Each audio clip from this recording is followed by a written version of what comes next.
ሰላም ጤና ይስጥልን ውድና የተከበራችሁ ቤተሰብ ዳጣ ቀጣይ ክፍል መድኃኒት እንግዲህ እሳፈራለሁ እሄዳለሁ ወደ አሜሪካ ሀገር ብላ እንግዲህ በባለፈው ክፍል ላይ እራት እየጋበዘቻቸው ነበረ። እንግዲህ መድኃኒት አርጁን መድኃኒት አምጣልኝ በማለት እንግዲህ መድኃኒት አምጥቶላታል። እሷም ታዲያ ናታንን መድኃኒት አበላለሁ፣ ስለዚህ ናታን ከሞተውን ነገር ከሆነ ቪዲዮ ይጠፋልኛል፣ መረጃ አይኖርም፣ ከዛም በኋላ እንደፈለግኩ ለማርታ እናገራለሁ ብላ ነበር። እናም ታዲያ እራቱንም አዘጋጅታ ለእነሱንም አብልታ ለናታን ወደ ክፍሉ ድረስ በውሃ ልካለታለች። ውሃዬ እንግዲህ ምግቡን ለመብላትም አይኑን እያየች መድኃኒትም ሌላ ነገር ስላደረገችበት ውሃ ምግቡን እንዳትነካ እስከ ናታን ክፍል ድረስ ተከትለዋለች። ስለዚህ ውሃም ልብላ አልብላ እያለች እዛ ወደ ናታን ክፍል ተጠግታለች። ስታያት መድኃኒት እየተከተለቻት ነው። ስለዚህ መብላት ስላልቻለች ክፍሉ ድረስ እዛ ገባች። መድኃኒትም መግባቷን ካረጋገጠች በኋላ ተመልሳለች። ውሃዬ ናታንን ምግቡን ብላ ብላ ብትለው አይ አልበላም አላት። እሷም ተዋ ባትበላ ብትበላ እኔ ግን መብላት እፈልጋለሁ አለችና እዛው ናታን አልጋ ላይ ቁጭ ብላ ምግቡን ግጥም አድርጋ እየበላች ነበር። እናም ታዲያ ናታንን እያያት አላስቻለውም። ውሃ እያስቀናሽኝ፣ ስለዚህ አብረን እንበላለን በማለት ከውሃዬ ጋር ምግቡን መብላት ጀምሯል። እናም ታዲያ ምግቡን ለሁለት ግጥም አድርጎ በልተዋል። እንግዲህ ፈጣሪ ሆናችሁ ታማችሁ እንግዲህ ጠዋት ማንም አያቸውም እና እዛው ተኝቶ ከዛ በኋላ ምናልባት ናታን ለምን አልመጣም ውሃ የት ሄደች ምናምን ብሎ ፈልጎ ካልሆነ በስተቀር ማንም እናንተ ዞር ብሎ አየምና እንግዲህ ፈጣሪ ድረስላችሁ እያልኳቸው ነበር። እናም የሚጎዳ መድኃኒት አይመስለኝም ይመጣላት። ምክንያቱም ናታንን ተኝቶ አርፍዷል፣ ግን ቶሎ አልተነሳም። ምክንያቱም ትንሽ ከበደኝ ብሎ ውሃዬም ክፍሏ ገብታ እስከ 7 ሰዓት ነው የተኛችው፣ አልተንቀሳቀሰችም።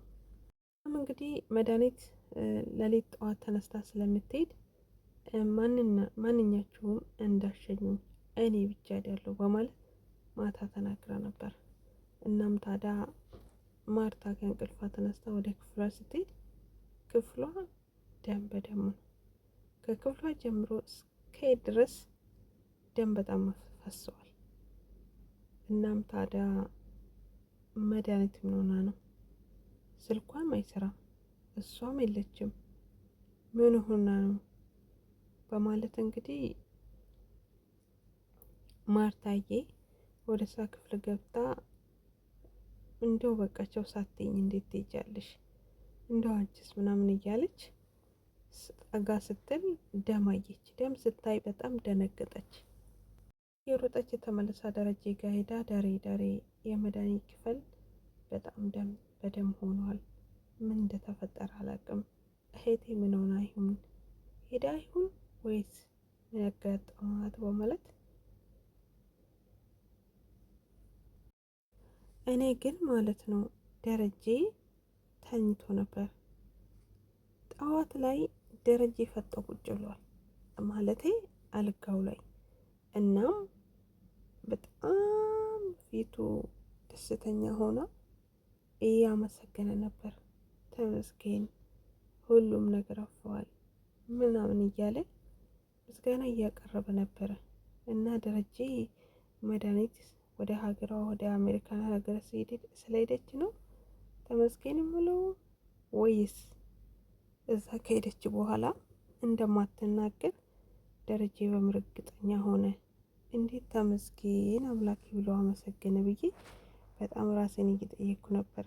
ስለዚህ መድኃኒት እንግዲህ ማርታ ደሙንም ካየች በኋላ ሁሉንም ነገር ካዩ በኋላ እንግዲህ እስከ ሪፖርት ድረስ ሄዶ ወጥታለች ወይስ አልወጣችም የሚለውን ነገር አጣርተዋሉ።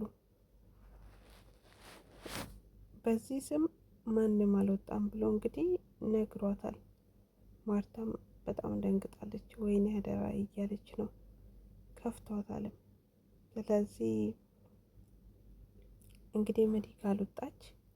የት ሄደች? የት ገባች? ስልኳም አይሰራም።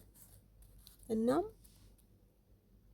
ምናልባት ደረጀን ተጠራጥሬ ያለው ምናልባት ግን ደግሞ በስተመጨረሻ ማናት ማርታ አመልክታ ይሁን መረጃ ከየት እንደደረሰ አላውቅም።